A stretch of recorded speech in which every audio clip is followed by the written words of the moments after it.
Hello, everybody. Welcome along. Let me know if all is looking and sounding okay because I am on my laptop today and not on my iPad. So if you are in the chat, do let me know if things are okay. And we will commence with today's football news and updates. Plenty more meat on the bone from the meetings yesterday and carrying on into today, certainly with the EFL. So we've got way more idea on the scheduling now for the Premier League clubs. More news on the FA Cup, but we will try and decipher the EFL's statement and, see if we can figure out whether they've actually said anything at all. Get your opinions down in the comments, and if you're watching on delay, obviously do exactly the same, but I just won't be able to respond to them in real time. Right, so the Premier League, a bit more info from the sources that have got ins on yesterday's meeting. The June the 17th date, it sounds like the Premier League actually wanted to go the week before. The clubs wanted to go the week after, so 2 weeks or 4 weeks. So they settled on 3 weeks, absolutely slap bang in the middle of there. And they've given us the slots and likely schedules for how these games are going to be televised and take place. And it is absolutely insane. We're going to go from literally no football to not being able to switch on the TV and see anything other than football by the sounds of it. Be interested in people's thoughts on how that's all going to play out. So what they have said is that the weekend is going to look something like this. Animation says like a World Cup schedule. Absolutely. The only difference between this and a World Cup schedule is there's going to be no two games played at the same time. At least in the World Cup, at the end of the group games, you get them going at the same time, but not here. So they're going to go Fridays at 8 p.m. Then on Saturdays, you're going to get 4 games in a row, 12:30, 3 p.m. So the blackout lifted for the first time ever. 5:30 and then 8 p.m. I'll say them again: 12:30, 3, 5:30, and then 8 p.m. And then on Sundays, just so I guess we finish a bit earlier for people watching and who have work and whatnot the next day. 12 to 4:30 and 7 p.m. So absolutely incredible sort of schedule of football that we are going to get. 8, 1, 2, 3, 4, 5, 6. That only adds up to 9 games, and there's 20 teams in the Premier League. So I'm pretty sure I wrote it down okay, but that does seem to add up to one too few, doesn't it? Tuesdays, Wednesdays, and Thursdays, they're not saying all of these slots are going to be filled, but 6 or 8 p.m. for any of those days. So we're going to get the earlier games. Obviously, we now don't have the issue of people finishing at work and then having to get to a game. So they're going to be a little bit earlier. Radaby Leeds says, frustrating that the EFL schedule is so far behind the Premier League. We're coming on to that next item, but yes, I agree. 29 free-to-air games are going to be broadcast. 25 of them are on Sky. So I guess if you've got any kind of box or digital TV, which most people have now, there'll be a free-to-air Sky channel, and I'm sure you'll be able to do it on your laptop if not. So the Sky games, not all Sky games are going to be free-to-air, just 25 of them.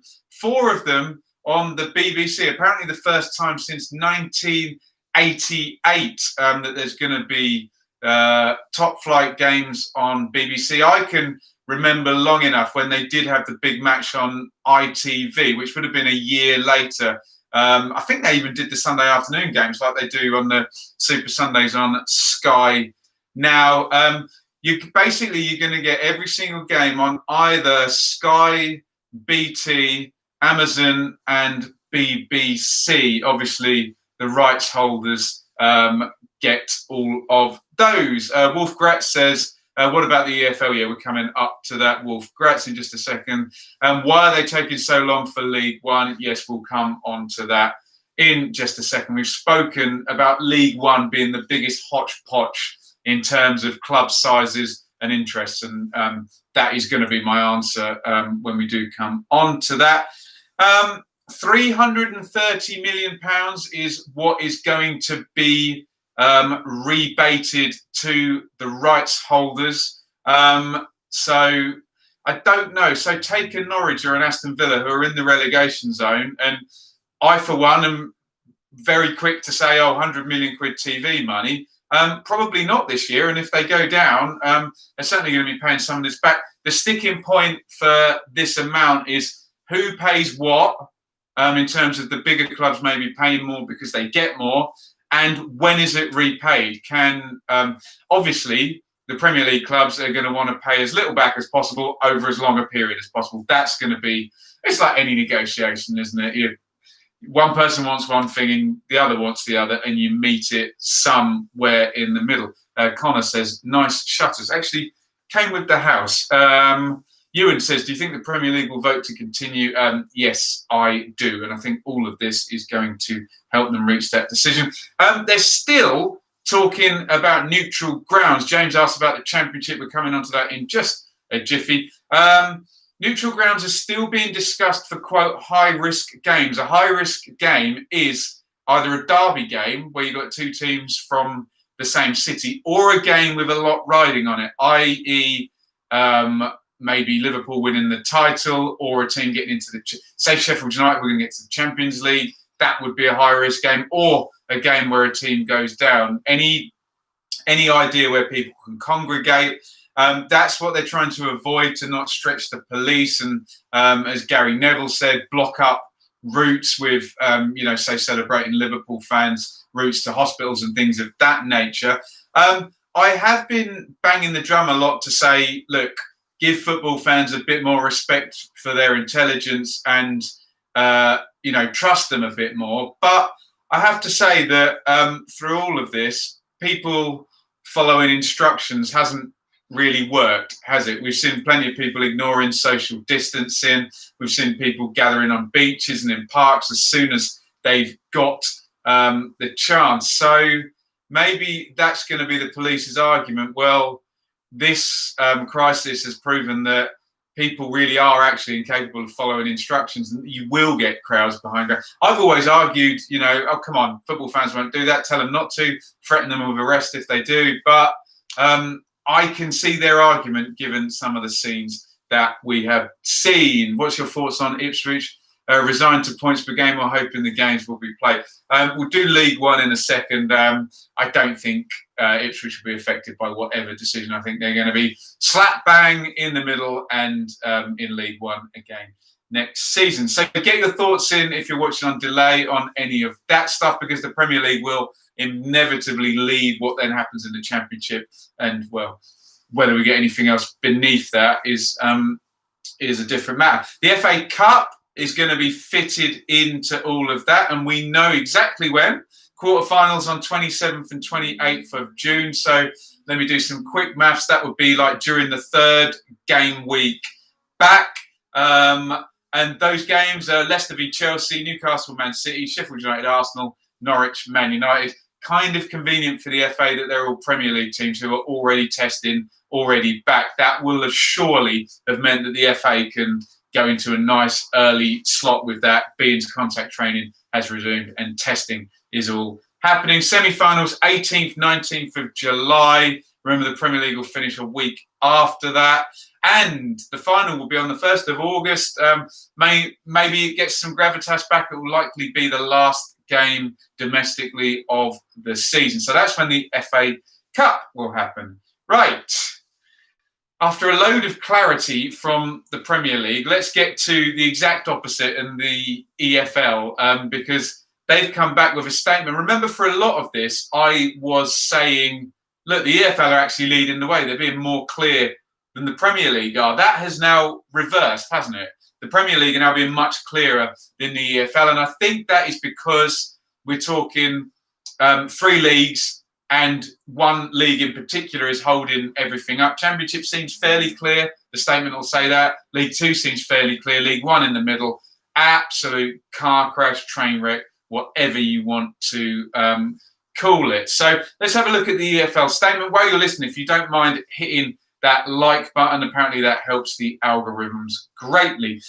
Right, here's what it says on the EFL's website. I'll go through bit by bit so I don't miss anything and we are clear. At its meeting on Wednesday 27th, having carefully considered submissions from the clubs, remember they went back to the clubs and said, here's our ideas. Indeed, their idea was if we curtail points per game, unweighted, playoffs are going to stand with 4 teams, relegation and promotion will stand. That was their idea, or you play on. They're the 2 ideas. Mike quickly says, clubs should put a perimeter zone around the ground. If any fans try to get in, give them a lifetime ban. Yeah, maybe there should be impetus on the clubs to do this. Afternoon, Ben says, beefy LUFC. £5 to shave your hair. Must be hard work in this weather. Mate, beefy. It's going to cost you more than the £5 to get this lustrous, beautiful mane chopped off. But hey, maybe one day, if there was a good cause, we'll see. It'd need a lot of money, I tell you, a lot of money. Anyway, back to this EFL statement. The EFL board agrees to progress with the proposed framework it outlined on Thursday, 21st of May, in respect to changes to the EFL regulations. As I understand, what that means is that they have asked, Ewan says tenner, come on, keep going. They've asked all the clubs for their feedback, they've listened to it, and they're going to ignore it.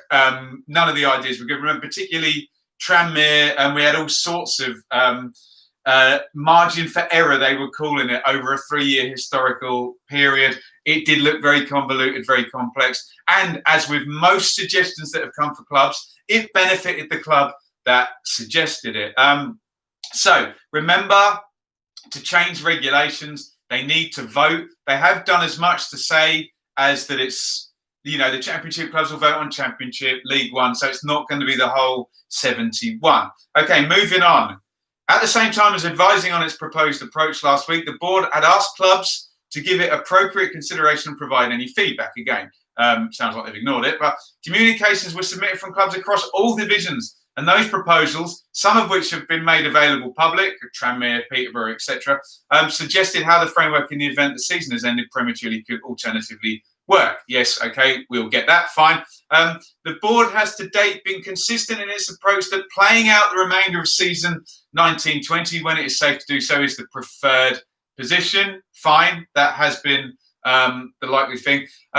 Beefy asks, what does unweighted mean? Unweighted points per game is you just divide up the total points by the number of games, and that gives you the answer. Weighted would mean you divided up the home, the away, and then you apportioned depending on how many home and away fixtures you had remaining. For example, if you'd scored more points at home and if you had more home games remaining than away games, you'd get a little bit of a sort of tweak there. But that's not going to be the case. They go on to say the Championship have advised of their intentions to resume fixtures. Now, is that an indication of what's going to happen on the final vote? That's the EFL saying the Championship have advised their intentions. League Two clubs have indicated their preference to curtail the season. Fine, we think that's common knowledge. At present, clubs in League One are still undecided. So we know where the logjam is. It's horrible clubs like Ipswich and Peterborough and Fleetwood who have been unable to decide. Obviously, I say that tongue-in-cheek. I'm an Ipswich fan. Please don't get offended. Nick says Ipswich have more home games for... Yeah, so exactly. Someone like... Although Ipswich did have a big run. I don't know what the points per game works for them. They did have a big run of away wins. So maybe their actual total would be higher away. Again, Ipswich aren't really relevant because they're going to finish in the middle, whatever happens. Right, a decision on whether or not to curtail the season is a matter to be considered by the clubs affected in any decision. So we're still waiting for 3 votes, 1 for each EFL league. But only once a framework for resolving open issues in such circumstances has been agreed by all members across all divisions through a regulation change. So they need to agree the regulation first, and then they can vote on curtailment. God, this is going to run on, isn't it? After a full and comprehensive review of the club submissions, alongside consideration of views stated at club meetings of the 13th and 15th of May, the board unanimously agreed to continue with the original approach. They're going to ignore all the suggestions, is what we're saying. Sorry, Mark Palios and Tranmere, we're not going to get margin forever. If you wanted unweighted points per game, you're not going to get it. If you wanted null and void, you're not going to get it. It's either going to curtail and there's going to be points per game, playoffs at promotion and relegations, or we're going to play on. That's what's going to happen. Wolfgratz says 64,000 question, is the blasted championship clubs voted? A simple no would suffice. Yes, we would like, I totally agree with Wolfgratz. Yeah, we'd like to know. And they do call it out earlier in the statement, don't they? The championship clubs have indicated of their intention to continue. It just would help us to know if that vote had happened. But I think to Wolfgratz's point, they want to announce all three in one go. And I kind of understand the EFL's frustration there, because the Premier League have been able to go ahead. They've only got 20 teams. They don't have 71. And all the Premier League teams are receiving, similar. Okay, they're not receiving similar amounts of TV money. I'll take that back. But it's not the disparity. Moving on, they say, the board unanimously agree the original approach, is now proposing to call a meeting of clubs on Monday, the 8th of July. So like 10 days time, Jesus, to consider it, if thought fit, approve the proposals to introduce the regulation change. So by my maths, Monday, the 8th of June, there's still going to be 2 votes, isn't there? Would be when the regulations are approved. God, what happens if they're not approved? I think they'll have enough to literally approve that they're doing one of those 2 things. But then you're still going to need another vote. Surely they can, if they get the regulations approved, then they can immediately after that do the vote to say, right, what are you doing? Are you playing on? They need to put a deadline on this. They should say 8th of June and then what was that, a Monday, and then say the Tuesday or the Wednesday to be decided, so clubs have some. But come on, if 8th of June is going to be that meeting, then surely all the clubs can make a preparation. Right, if on the 8th of June the new regulations are going to be put forth, what are we going to do? Which way are we going to vote? They need to have that thought out before the 8th of June, because we can't have this. We can't have this running another week after that. The EFL articles allow members clubs the opportunity to propose amendments to regulations. Really? Haven't they already rejected them all? I don't know why they're saying that, frankly. And should any club wish to propose an alternative, it must do so by submitting such a proposal by no later than 2 p.m. on the 2nd of June. That's the one bit I don't understand, is they've already asked for people's ideas. They've already rejected them. They're now giving them another deadline to give them ideas. That bit, unless I'm misunderstanding this statement, go and read it on EFL.com. That doesn't make a lot of sense to me, I have to say, But, hey, someone might have the idea that everybody likes, but I don't see it. I think they're just giving chances enough opportunity to stop them if and when they do go legal after these regulations get passed and they're going to argue that they weren't listened to. Well, I can say, look, we listened to you twice. We still rejected what you said. The EFL will issue any notice of meeting later that day. So, hey, we're going to find out stuff on the 2nd of June. We're going to find out if anyone came up with a golden idea. On the 8th of June, we're going to find out if the regulations have been put through. And then after that, we don't have a date for that. We're going to find out whether they're voting to play on or curtail. My God, dear oh me. Right, so that is the EFL. Did I say May? Sorry, someone said in the chat. I mean June, yeah, probably. Right, let's check any questions on that. Wolfgratz says, well, indeed, just vote, give us a date and let the first division do what the heck they like. Yes, they are going to be really, really holding up everything. And the EFL have kind of called out League One in the statement as well, haven't they? They've said as much. Look, League Two, they're fine. they want to stop, and we'll have the playoffs, promotion, relegation. Sorry if you can hear that lawnmower from next door. Championship indicated to continue. League One, just an absolute mess. And the big issue is that in League One, the disparity is, on the one hand, you have Sunderland, and on the other hand, you have AFC Wimbledon. The size of clubs and difference in revenues and things of that nature is absolutely massive. H. Huss, are you going to watch the Premier League games on BBC? Yes, but I will have to do that over there in somebody else's house, I have to say. Ewan says, am I excited for the reopening of Mackey's? Ewan, I'm not excited for the reopening of Mackey's because at the industrial park down the road, it's such a stupid design that when they queue, it blocks everything else up. And we're going to have a queue of like 1,000 people who want to go and get a Big Mac, aren't we? And nobody else is going to be able to get into the shops. And that's the day my missus is going to want to go to Boots, isn't it? Jaggy says, could we potentially be able to go to games by the end of the season? Not this season, but I think there's realistic hope now that next season, it's not just going to be behind closed doors. They're going to move heaven and earth to get those hospitality boxes open. They're going to do, I think we're going to gradually start to see fans drip in, and hopefully by the end, everything will be sorted.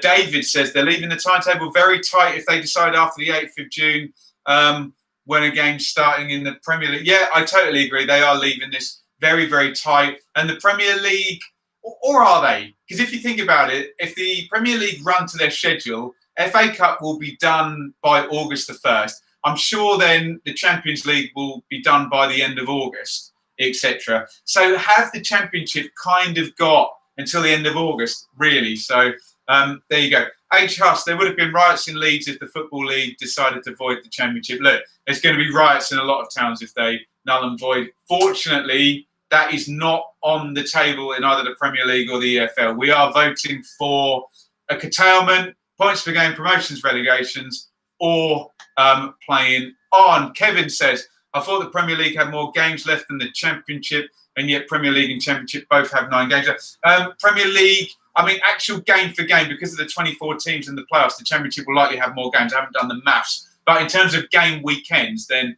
no, it's going to be roughly the same. Lee says, I cannot see any league except the Premier League can play next season without gate receipts. Yeah, that's true. That's very, very true. EFL clubs, Championship, in our League One clubs cannot play a whole season with no gate receipts. They just cannot do it. So something is going to happen to move there. David says, has anything been said about televising EFL games? No. I would have thought that maybe iFollow will have something on that. I just don't see how, even though they're massive organisations, Sky are going to be working damn hard to be at these different games and televising all of them. I just don't see how they're going to fit the Championship ones in, unless they're going to go Mondays and Tuesdays. But is anyone going to watch them? So there we go. Moving on. Excuse me. Sorry. I've given up on this season. Now roll on next season. Pretty pleased. God hope it's not behind closed doors. Yeah, we'll. That remains to be seen, doesn't it? How things look in September. Can you open grounds? Are we going to get a crazy situation where there's a seat and then the next two are taped off with bright fluorescent tape, and then there's a seat, and then the row behind is taped off, and then people will be in the next row? Surely clubs would rather have some people paying money and in the ground, but it might just be crazy. It might be every second seat. Who knows how that's going to work? You'd think it would then be sort of season ticket holders only. And, will the bars be open behind, or will you be filtered straight into your seat? There will be people, and I am a big enough nerd and a big enough football fan. I'll say it right now, if I have to walk in, go straight to my seat and not buy anything, and no one will be in a row behind or in front, and no one will be within 2 seats of me, I'll do that. I'm happy to do that just to see the football, I have to say. If that makes me a big nerd, there you go. H. Huss says, why not just test everyone entering the stadium or do the test occasions. That's not going to be manageable, is it? I don't think they'll have the infrastructure to test everybody. Hey, we don't know about testing. I haven't got a crystal ball, but the truth is that you can't. H-Hus is right unless you have everybody tested at the point they walk into the stadium. It's just unpoliceable, isn't it? So there we go. James says, who do I support? Ipswich. You can see the scarf just there where I'm pointing. Wolf Gratz says, will I start my own chant? No, I'll just sit there and mind my own business. I might join in. There we go. Have the championship finished testing? Says James. No, they're going to be tested every 2 days. Fans can wear masks, says Nick. Yeah, it remains to be seen. If that R number is much, much lower and, the world is coping with COVID much, much better, then is 200 people in a stadium fine? Surely you can open up the disabled bit. That can be spaced out better in the carer. I don't know. We'll see. Michael says, do I think Leeds will get promoted? Yes, of course, Leeds are going to get promoted. They're way too far ahead, and Bielsa's teams have proven from a standing start they're always outstanding. Hey, I'm sure someone will clip that if they don't make it. But the system you described does not work if 80% of seats taken by season ticket holders, says Mel. Yep, that's totally right. Clubs would have to look at that and see what they were going to do. But I just think clubs would rather have some fans in than no fans and gross some money than no money. But yes, it says NCFC, so I assume he's referring to Norwich. But yeah, we'll see. I'm sure there'll be people who are barred from going if they're over 70 or they're asthmatic or whatever. It wouldn't be safe for them, although it looks like we're going to a society where people just make their own judgments. Am I going to keep myself safe or not? Do you think clubs will give refunds to season ticket holders for the remaining games behind closed doors? Ewan, I think they'll try and do a deal. I think they'll try and give you an iFollow pass and give you the games, and then it'll be down to choice. But if people go consumer rights on clubs, then they'll have to give refunds. But I'm sure people will support their clubs and let them keep some of the money. David said, did you see sex dolls in the stadiums at some matches? Can't remember. Yeah, that was in Korea. A bit of a faux pas there. There's going to be loads of Uniteds in the Premier League next season, says H. Has. Yes, indeed. Wolf Gratz says Leeds will go up. They've earned it. I don't know about wishing them well next year. There you go. Cardboard cutouts of fans with background noise. Look, if the clubs can raise money by cardboard cutouts, then fine. Why the hell not? Am I in favour of Colin Murray's golden ticket proposal? Tell me what it is. I think I've proposed exactly the same thing. If it's hospitality boxes, let me know what it is. I wonder who said that first. If we look back at the dates. Leeds fan living in Thailand, always tune in. Thank you, Mr. Jones. Hope it's nice over in Thailand. Wolf said, my ticket is voided, but I'll be able to get a free ticket next season. Okay, that's great. Can Ipswich still make the playoffs? Yes, they can. They're not going to. They're too far behind. Have to be a heck of a stretch for Ipswich to get there. Right. I think that should just about do us. If you're still in the chat, please hit the thumbs up button. That helps the channel. If you want to donate and send a super chat or a sticker, you can hit that little dollar button. This is the first time I've done it on the laptop. I think it's better. I can still see your comments. They're not disappearing. So give me your feedback on the sound and the look of the video. If it's all okay, then I'll continue to do it on the laptop. One thing doesn't count at the start. So I might be a little bit, 10 or 20 seconds late. That gives you a countdown. That said, I could just download the app to my laptop, couldn't I? So there we go. Right. Thank you, everybody, for watching. Follow me on Twitter at Benjamin Bloom. Hit subscribe, ring the bell, and I'll see you all very, very soon. Big thank you for everyone joining in. As usual, the chat makes it. I normally run out of stuff to say after about 10 minutes, and we've been going 29 minutes, 20 seconds here. Thank you for watching. Also, please comment in on watch-alongs when the football starts, what you want to see, etc., etc. Right, I'm going to bid you all farewell and see you very soon. Over and out.